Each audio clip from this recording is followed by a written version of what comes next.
Hey y'all, my name is Wyatt. I started my career in workforce development with the state of Kentucky in 2010. That experience ignited a deep passion for manufacturing within me. I started this show hoping to raise more awareness around the bright outlook manufacturing careers have. Join me as I sit down with some of the manufacturing industry's most successful changemakers and learn how they're partnering people with technology. It's time to give people more meaningful work. This is Workforce 4.0. Hey y'all, welcome back to another episode of Workforce 4.0. So stoked to finally have the one and only Eddie Saunders on the show with us today. Eddie is a rock star, and if you've been living under a rock yourself, for those who may not know, Eddie is out there doing his own thing now with his company, Speak Friend, and it's been long overdue that he is on the show. But Eddie, I could go on forever. I'm going to let you jump in. How are you? It's good. I'm staying a busy boy, do a lot of things, like to diversify my excitement, if you will, but just trying to really squeeze life dry and turn over all those stones that some people live underneath. So I enjoy it. I'm having a good time. It's really cool to be able to just to talk with you today. And never late, we arrive precisely when we mean to. That's right. That's right. Yeah, I'm podcasting a lot today. I get to talking to Eddie. It's a problem. Scorpio thing. The Scorpio thing. Eddie and I like to have that running joke because we share a birthday. Also, for those listening, we rock. Obviously, we're just the best. Thank you. Glad they accept it. They've accepted it. I think we're well received amongst our peers, wouldn't you say?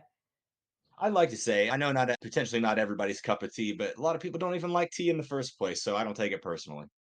That's right. That's right. We can be Kool-Aid, we can be anything. So I hear you. I hear you. Let's kick off the conversation formally. And I know that you just got back from IMTS, as did I. And I know you were so busy during the event. You missed karaoke. Yeah. Yes. Like, where's my heart? There we go. Yes, heart was broken. Karaoke is one of my favorite pastimes for sure. I've been in theater and in performance, and I feel like I was born on a stage. Since I was 3 years old, been doing things along with musicals and just general performance. I've done choir, and I've been a singer-songwriter as well, and I've played in a variety of different bands as well as church praise bands.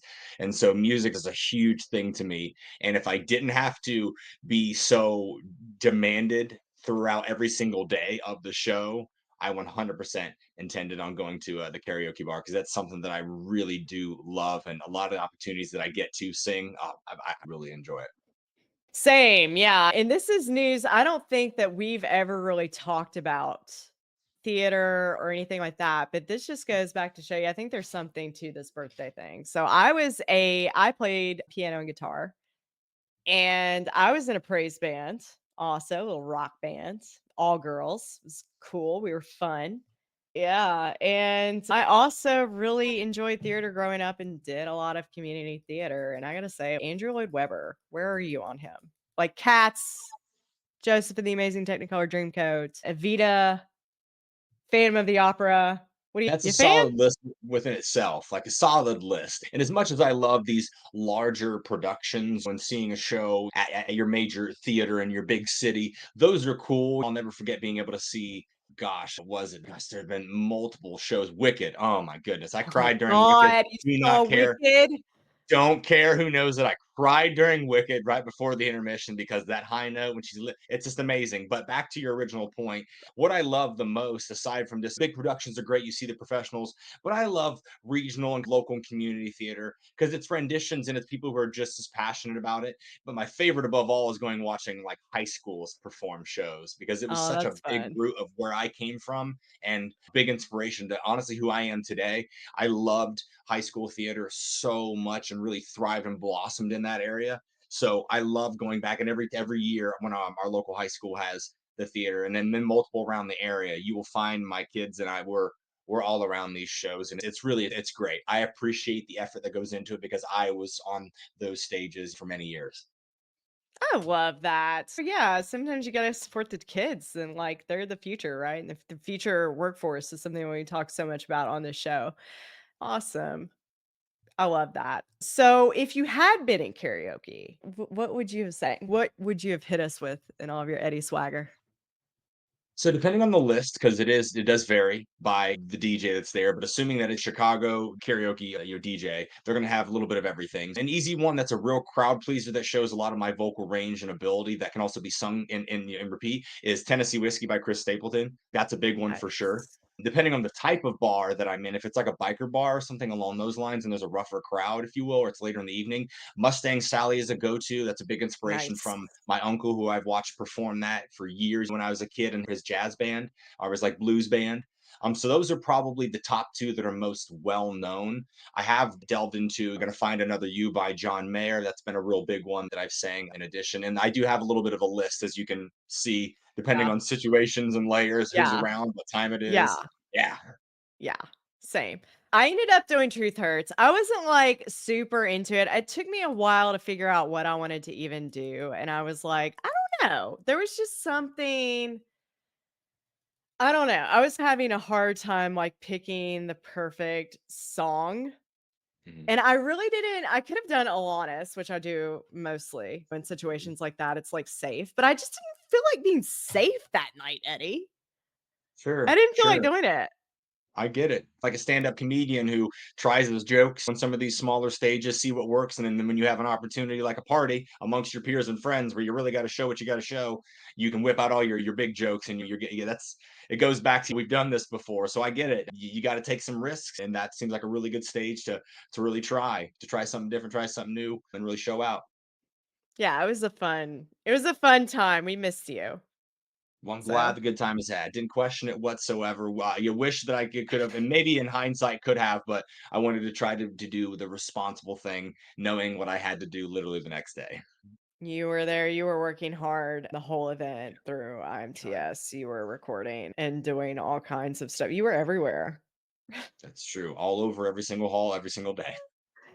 Oh, man. We don't ever really get to spend a whole lot of in-person time together, but I always enjoy the time that we do get to spend together when we're in person because I feel like and you were really a big supporter of me coming out of my own shell in the industry and the content that I make and all that stuff. And you have always embraced yourself. You are 100% authentic.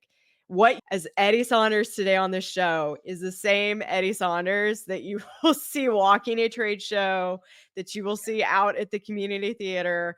I promise you, it's never changing. And I love that you're so authentic. But what does that mean to you?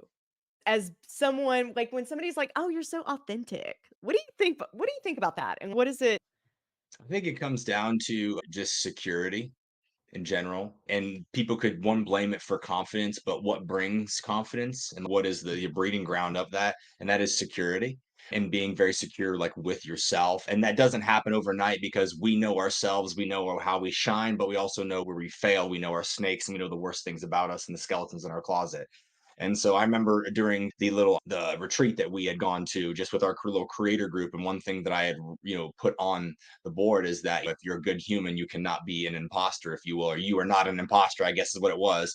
And so people think being authentic is just being yourself, which is cool, but that comes from being confident because a lot of us in a lot of situations we don't, and I hate to say the word like safe place, if you will, but like we find ourselves where we do have to reserve because all these specific scenarios which we're socially engaging in aren't exactly the safest of places. So we feel we have to hide a little bit of who we are. And I do that to an extent, but I feel like there's two parts of being authentic, right? And one of that is being secure with yourself, but also being like situationally aware. Because some people, like, I hate how there's Mhm. a stigma. Yes, I'm just authentic. I'm just myself. When in all reality, you're just an a hole. It's like there are some people who use that. I'm just myself. I'm unapologetic me, and I'm like, yes, that's cool. But the thing is, though, that is almost to your detriment because yes, we want Yeah. everyone to be ourselves and to do this and that.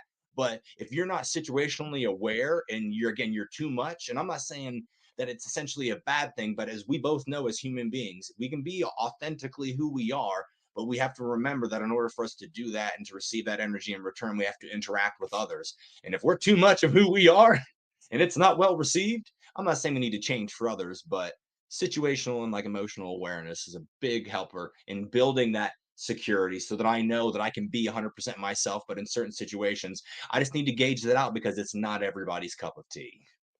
Yeah, absolutely. Yeah. So I would agree with you. In real life, like I think probably around more other people, I'm more reserved, I'm more chill, I'm more laid back. In real life, I'm type A to the core. I'm anal retentive, I'm OCD, everything has a place, and I'm like hostile about it. And I don't care because everything gets done that has to get done, right? And running a business and doing the things that have to get done in running a household and managing Phoenix and all the things. But I think that surprises people like through my life when they really get to know me and they're like, holy crap, you have no chill. I have no chill. I can't afford to have chill. Yeah. You I know? get it. I get it. It's we'll call it situational awareness. Yeah. So I try to like not oppress others in public with my no chill and Right. keep the vibe high and really feed on the energy of we're all a part of the same collective, right? And I'm grateful to be here and I appreciate the opportunity. And all these things that lead to a positive people interaction and experience. And like we say this a lot in interviews, be authentic, but know when to draw the line. You know what I mean? Yes, and I have surpassed the line many times. And I still do. I realize that sometimes every bit of who I am, even though we receive the affirmation that we receive, not that we seek it, some do, but nonetheless we receive it regardless. But I rely a lot on the outside world to provide me my gauge on what is too much. But I still do believe that it roots one in security, yeah, but then is very much powered and bolstered and elevated by just situational awareness and being empathetic to those around you. But I think you know what I love that you're out there doing and why I think how you're really setting yourself apart in manufacturing like the industry and influencing and the content that you make is that you're bringing that to light. And your manufacturing has always been a little bit stuffy, we'll say, with the way that we are expected to interact from a business perspective or even like the branding or whatever. And I really think that you're out there pushing that line of we have to, as an industry, start accepting like people in their authentic selves. And we in turn have to be authentic to the people that we're working with. No, I I think you agree. you kill that. You nail that.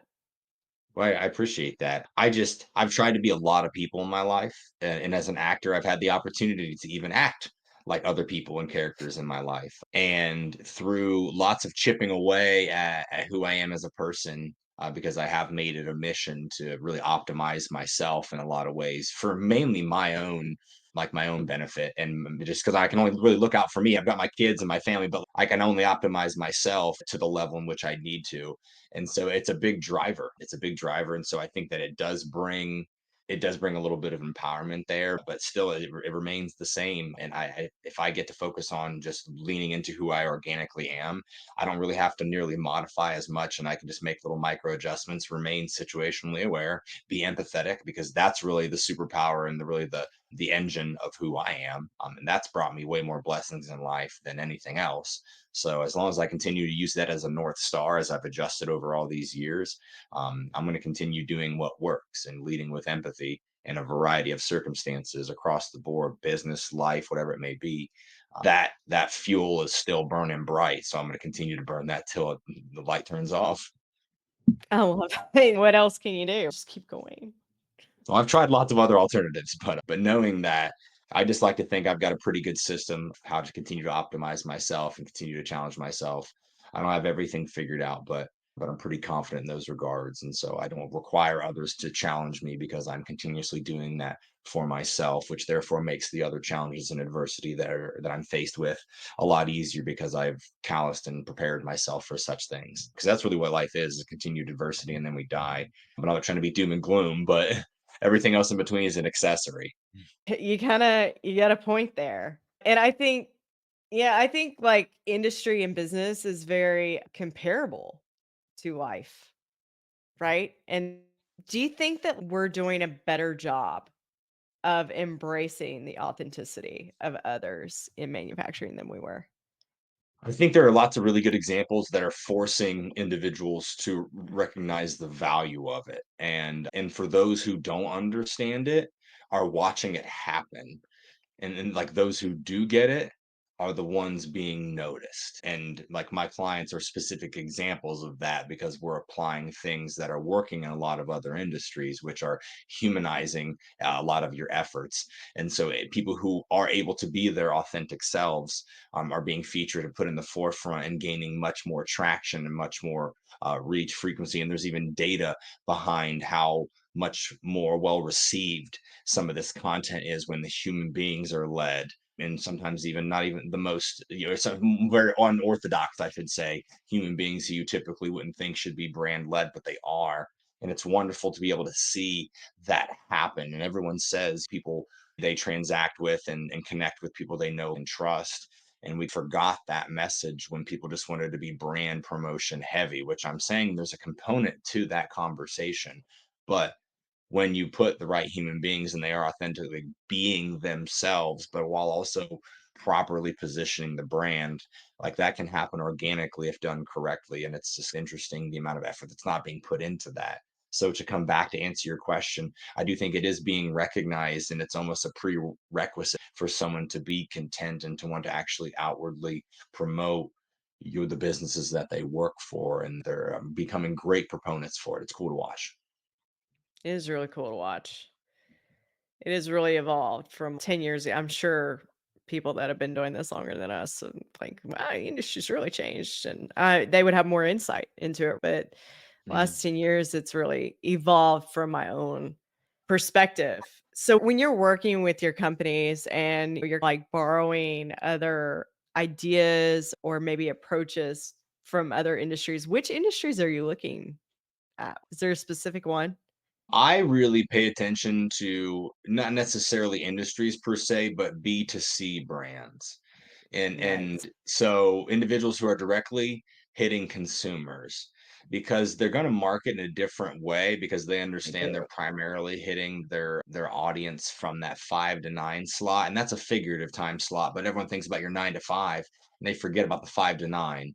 And so if we go back to the roots of sales, and that's getting human beings to make decisions, in order for us to do that and to properly position ourselves as an option, so when they are ready, they know that brand we are representing is the at least first option or second option that they think about. It just better puts them in the position. So we're seeing a big shift of people who are just trying to get mass amounts of lead counts for their salespeople just to drive them into a sales funnel. We're taking almost just a small step back figuratively and creating high intent hand raisers. And you do that through speaking to the human first. And that's also why this human led content is receiving objectively across the board better performance, again, across the board, specifically because we're catering it to the human beings that are actually receiving it and not just trying to give them information using the I perspective, which is not this I, it's the letter I. Like, I think this, I feel this, I talk this way, I communicate like this. We're turning it into how are they receiving it? How are they communicating, in reverse engineering with intention? That's genius. And so many people don't get it because Yeah. I've had that same concept for a while. When is the last time you got on the gram and looked at machinery solutions? Yeah, I don't know what you do in your spare time, but I get on the gram to watch the people on the gram make the reels that are funny. Yeah. You Yeah. know? And it's I Insane. understand how there's not a lot of value tied to it, because if you look at even marketing just 10 years ago, I was emailing somebody this morning who told me they're focusing on an SEO agency to help their SEO game, and I'm like, "I care about you, and I'm gonna tell you right now that is a 10 years ago game." And I get it because it was such a hot buzzword, but with everything that's changed, even in the last 3 years, it's evolved so much. But manufacturing, even as I've noticed in the last 6 plus years, is multiple years behind every other like industry when it comes to what they're able to put out there in their marketing purposes. The only other agent or industry I think that is behind is government. That's because they're not allowed to actively market as much. Yes. But I They digress. continue to be a thorn in my side. They will never listen, I'm not gonna lie, things Right. move very slowly over Right. there. I get it. I get it. And but to that point, that just means that there's lots of opportunity. And I think that a lot of manufacturers are now getting hip to, wow, there's lots of data behind content, and we're not just posting things to post things, and you can actually use this as a strategy. The results that are being produced are there. I have so much data over the last year now over just like results that we've produced and actual traffic that we've been able to drive to sites, and how that translates to like bottom line impact of these businesses. So it's cool to be able to prove that, but it is still an uphill battle. It doesn't help that there's, a current election scenario year, and those are always wonky years, but there are still wise individuals who are still pressing while people are hitting the brakes. And it's those types of brands that when things do get rampant again, those brands win They'll because already be they ahead. never, That's awesome. You're yeah. like, you're on it.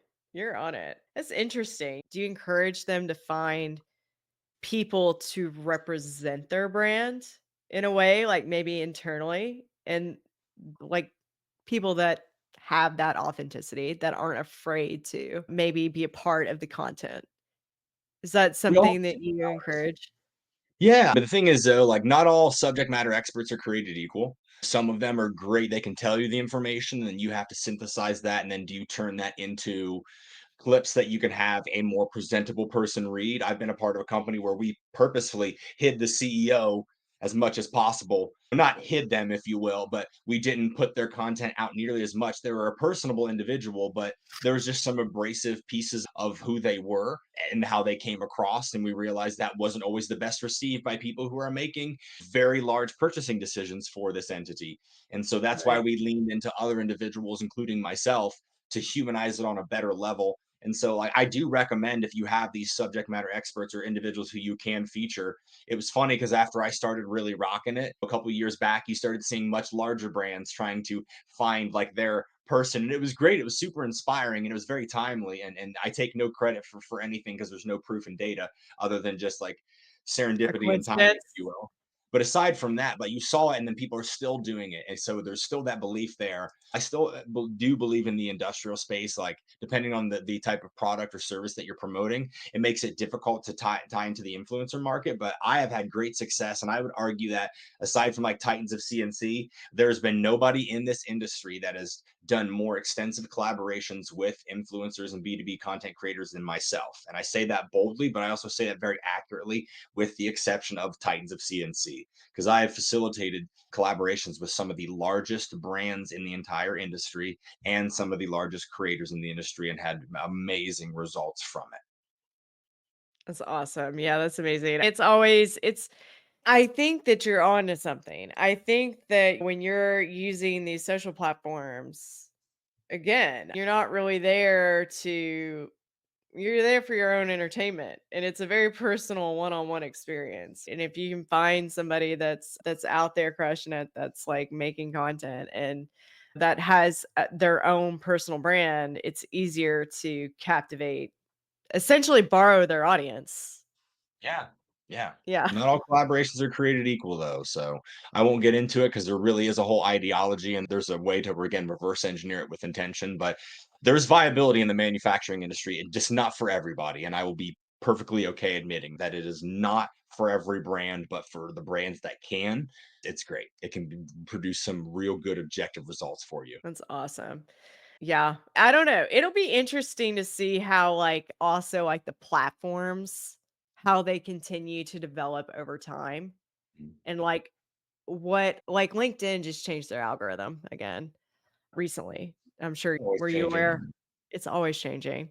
But they're picking up like more of the strategy that Instagram has had and TikTok has had. So it's showing you more of the content that they think that you want to see, which I don't know. I don't know about that. I have opinions about that because I'm like, I don't know that I want to see this because a lot of the content that they show me is like not your content. It's like some recruiter or some like whatever life coach over here with 100,000 followers and really isn't like there. You know what I mean? And I'm like, I don't Yeah. really want to. Oh, watch this. But technology as it evolves constantly, it's constantly changing that landscape of marketing. Do you have any favorite tools for marketing automation or anything that you're like your go-tos? Yeah, I really like any platform that provides me data. I really do. So these built in, especially on these social platforms or just these ad platforms being like Google or various search engines, your LinkedIn or your Meta. I love that they have these baked in pieces of data and you can change what you want to see based off of what your true performance metrics are because not all campaigns are created equal either. And so what I'm tracking for this may be completely different as to what I'm tracking for this campaign based off of the intention. And so all of those built-in ad platforms are great because not only can you build all of your assets there and dump them in, you get to see data and then make data-driven decisions, which is really what I'm doing moving forward. We're not basing it off of feel goods or the way that we've always done it. Data is Right. seriously king in a lot of situations. And if we're using that to make better decisions, we can create more predictable outcomes and results, which is what marketing I think is. It's a great bolster to that. But any of those platforms that allow me to have data so that I know how to better spend assets, time, effort, resources, and all of that are great. And that in tandem with a couple of AI solutions are really cool. There are so many awesome tools out there, but what it's allowing us to do is to make content a lot faster, not 100% getting it there to the 1 yard line, but it's nice because those who are using it correctly and are using it as a tool, not a crutch. Interesting. I love that. That's really that's powerful advice. Like it's just data, right? There's no feelings. Just follow what it says, right? And we can do things we like and things maybe that have worked in the past. But when it comes down to brass tacks, if we're trying to make true impact and we're trying to make better decisions and better utilize our limited resources and create a return, we have to look at as much of the objective information as possible. So I like feel goods and I'm an emotional guy, just like a lot of other people. I'm a marketer and a musician for, for what it's worth. But that being said, in God we trust, everybody else brings data. I love that. That's epic. Thank you for that. I love that so much. So you've been in business for about a year and you're growing your own workforce. And I just wanted to touch on that because it's been so fun watching you grow and start out on your own. And now you've got like how many are you up to? Five? Got a bunch Yeah, of team of employees. five, scrappy team of five, nice and lean. And it's great. Provides a lot of power and back end. Never thought it would be that way, specifically even within a year's time. But I'm just thankful and blessed because I have some really awesome people that I work with that I probably don't deserve because they're all just way smarter than me. But I'm so thankful. So as a business owner, what have you had any challenges with that? Have there been any like roadblocks when you've been adding to your workforce and growing your workforce? Totally, but I've Yeah. learned from by osmosis, I should say, after working so closely with so many small to medium to large size business owners and C-suite leaders over the last 14, 15 years of my life, I've just learned a lot. And instead of going in and hiring full time for a role that I thought was convenient because I know the ebbs and flows of businesses and things along those lines, being able to try with other specific services with freelance work and really gauging. And that's something I'm really proud because I didn't want to jump into. So I'm going to bring this person on because I'm taking a huge commitment to them and they're committing to me. And there's also financial risk to that. And so as a startup, I Mm, have to be really scrappy in making sure that when I do invest resources into a human being or a process or a system or a technology, that it either has client impact or direct business impact. So I've seen a mhm. lot of individuals just add people because they like them. And if I would have Uh-huh. added someone to my business because I liked them, I'd have a million people working for me right now. And bank Exactly. So that's been the fine line because there are plenty of people who I know would absolutely crush it working with myself and my clients. But I wanted it to be very intentional, but also not having to bring anybody on a full time basis so I can surround myself with other ambitious creators is something that I think has been a hack that works really well for me. And I know it's not for everybody, but it's been a little bit of a hack because I can still get some really intentional time with some really talented people. And then also they can still feel connected and feel like they're still a part of something. And it's my job just to keep them empowered and to keep them just to be empathetic to them and to keep them just so they can stay in their lanes of creative genius and Mm. allowing myself to extract that respectfully and then provide value back to them. That's the game. I love that. You do so well at that too. You have always been so supportive of me, and I appreciate that so much. And really, again, coax me out of my shell a little bit. You're excelling at empowerment, so appreciate you. Thanks. No And worries at all. yeah. I know that you are super busy with everything, but before we drop today, I got to know, like, for those listening out in the audience, how can we get a hold of you? Heck yeah. I have, you can find me on Facebook, Eddie Saunders Jr. You can find me on Instagram at Eddie the Announcer, where you can see all of my professional combat sports announcing antics, which is a good time. Check it out. It's great for your timeline It if you is need a good. break and some exciting stuff. But then professionally, aside from that, when it comes to anything Speak Friend, I'm very easy to find on LinkedIn at Eddie Saunders Jr. Or feel free to visit my website. Got a very condensed, really cool, user friendly, very visually appealing website at speakfriend.io. Oh, that's speakfriend.io. Hey, and if you're looking to chat, you can actually connect with me. It takes less than 30 seconds to book something on my link right through my website. Awesome. I love that so much. Eddie, it's always so fun talking to you. I just have the best Yeah, time. the true story. True, always a pleasure, never a chore. Perfect. I appreciate you coming on the show today and just hanging out with me and sharing your wisdom with all those listening. And for those listening today, I really appreciate your time as well. Make sure you connect with Eddie. All of his information will be in the show notes too. Until next time, we will see you later on Workforce 4.0.